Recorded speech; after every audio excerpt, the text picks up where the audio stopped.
Welcome to the Militia Gaming community. I'm Trigger and I'm back with another track guide. This time it's Lakeshore Remix in A+, featuring another run from Waterblob. It's absolutely insane with a BMW E30.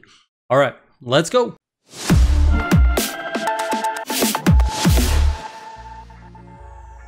Before I get into the video, if you're an aspiring content creator and you're trying to make it in the gaming space, I'm teaching everything I know over on a channel called Caliber Gaming. There's a link in the description down below. Go check that out if that's something that interests you. All right, let's get into the video. So first I want to take you through the build because I think this build is very interesting. It's a full drift build. It's like 60% drift on the handling. So let's show it to you and then I'll show you how to race it. All right, first up, I've got the engine. For this one, you're running a 460 horsepower, 6.2 liter V8, and for the engine parts you're leaving them all stock. Everything that comes on this engine is what you want to use. Now for the chassis, we're going to be running Elite road suspension, just the basic brakes, you don't need to make any changes there, and the Sport road tires. For the drivetrain, you've got the regular basic clutch, and then you're going to switch to the 6-speed gearbox and the Elite differential, and then I'm running NOS drift and grip. Obviously those are the ones you want to do if you're racing on the pavement. Now as far as the handling goes, we've got it all the way up at 60% drift. This car is not super drifty, which is weird. So if you throw it at 60% drift, it actually allows you to maintain the most speed in corners, but also it doesn't drift super hard. Like the back end really doesn't kick out real hard. So this is actually necessary. I'm running it at 2 on the steering sensitivity. You can change that to your preference, and then downforce all the way up. Traction is off, and I'm also running gas or brake. I like to use both during the race, so that's totally up to you, but make sure you have gas enabled. You do need gas at some point. All right, so the next thing I want to talk about is the difference between an automatic start and a manual start. There are very big differences, particularly for this car. If you're in manual, you're going to start in 4th gear. If you're in automatic, you're just going to use every bit of NOS that you have in order to get your speed up. Here's the problem. So let's go to a side-by-side of Waterblob's manual start versus my automatic start, and Kyle, throw me up in the top of the video or something like that so people can see. Anyway, so here you've got both of these starts launching at the exact same time. Let's see what happens after just a few seconds. All right, pause it right there. Now take a look at this. The manual start is way in front. Not only is it way in front, but it's going faster as well, so it's increasing the distance between the manual and the automatic. This is important for this car specifically, and others, but mostly this one, because you need to start this in 4th gear. It's almost like the GTI build where it just spins wheels until it gets to about 100 miles an hour. With this car is very similar for automatic players, so you're going to be at a disadvantage if you're playing an automatic, but it's still really good. I actually set a time that was near my best on this course with this car in this drift setup. It's pretty crazy, and that's after watching Waterblob's video and figuring out all of the little things that he was doing on this course with this drift car. All right, let's take this from the top. So let's take a look at his NOS usage. Right off the start, again, launching in 4th, empties his NOS completely, and now he's waiting to get to his 2nd bar of NOS so he can pop that and be on his way. Now he's just trying to farm NOS. He's going as fast as he can to get to that first turn. The most important thing is to make sure he has some yellow NOS for this turn. So let's pause it right there. You notice he's entering with 2 bars. How did he even get those 2 bars? If we back it up to about right there. So he's got this near miss. That gives him a little bit, right? He's got 1 bar at this point. Now right there, he actually primes the drift mechanic. You can see in the bottom right, it says drifting. He's not really drifting, he's just micro drifting, but it's causing his yellow to go up. So this is something that's important going into this first right-hand turn. He's trying to get as much yellow as possible. Now drifting, he pops it again. Notice drifting again. So he's got more yellow coming his way. And full 2 when he hits the corner. And then of course he bursts right on the corner. And this is actually important for this corner as well. He's going to try to extend his NOS usage and his drifting yellow gain, I guess is what it's called. He's going to extend his yellow gain by holding down the NOS after he pops his yellow NOS. So here he pops it.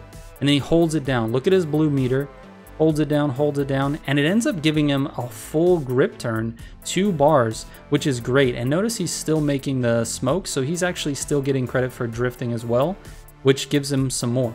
So now he hits the drift again going into this corner. Look how far back he starts drifting. It's because this car really isn't a super drifty car.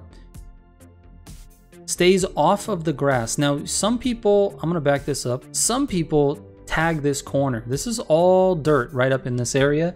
Some people tag this corner and go across the dirt. I think it's a little slower actually because you can't keep as much speed going through it as if you stay on the pavement.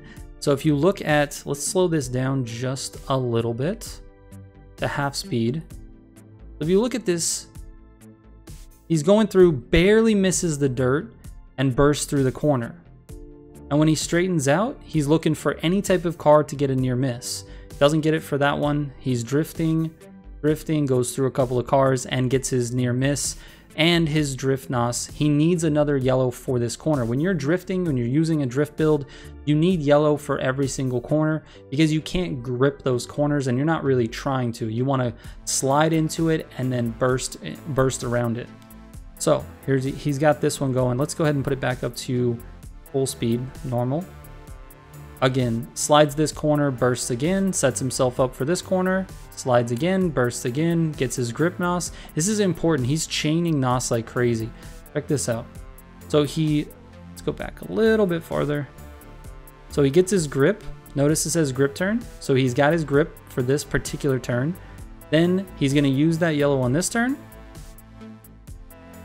And then he shakes the car just a little, gives him the grip on this one. Gets the near miss. Slides again, pops a yellow, gets another yellow, and it's for this corner. He's just chaining it back to back to back on every single corner. You don't have to save up 3-bar bursts in order to be fast. This is an incredible way to drive.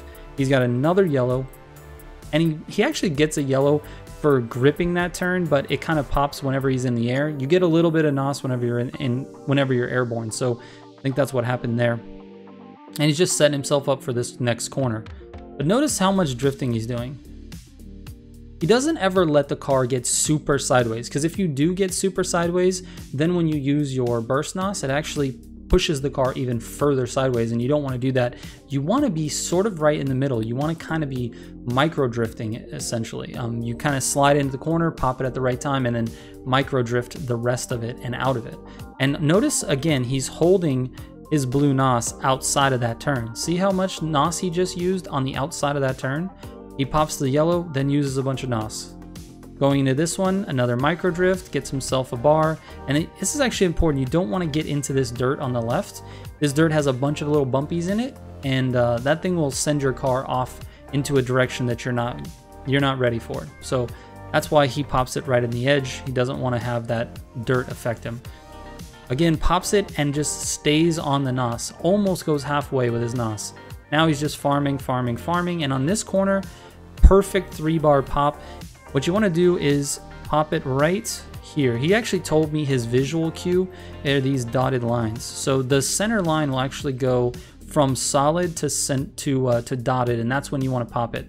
So you're setting the car up, you're drifting, and then see right here where this center yellow, double yellow line turns into a dotted line. That's exactly where he pops it. Watch. Perfect. And then he's continuing to hold NOS. Again, continuing after his yellow burst. Going into the next corner, he's got at least 1 bar, but he's probably going to have 2. Ends up using just the 1. Alright, so now it's just in farm mode. He's trying to keep up his speed, so anything he gets, he's using. And then he's going to farm going into this next turn. Let's go ahead and speed this up again, back to normal. Same technique. Burst in the middle of the turn. Now he did say that this was a mistake. He didn't want to go into the grass. He actually said usually when he enters that turn he's got 2 bars, but on this particular run he only was able to generate 1. So with a 2-bar his car would have snapped into the turn a little bit better and he wouldn't have ended up in the grass, but he is in the grass, and so now he has to deal with that. So he uses his NOS all the way through. And this next turn coming up is going to be what he claims is the hardest turn of the entire race, and it's because of the angle. So what he's looking for is a small bump. And when the car bumps, that's when he pops his burst. So he's lining it up. Go back. I'm going to slow this down because this actually is... Watch for his car's suspension to compress. Right there. That's right where he uses it. So after he sees the suspension compress, he pops his NOS to get him on the right angle. Now what he does here is phenomenal. I mean, I've tried this. I ran this course 20 times and I couldn't get this turn down. In fact, my best time that I ran, I didn't even do this right. But what he does here is he continues a ridiculous micro drift all the way around through that checkpoint. Check this out.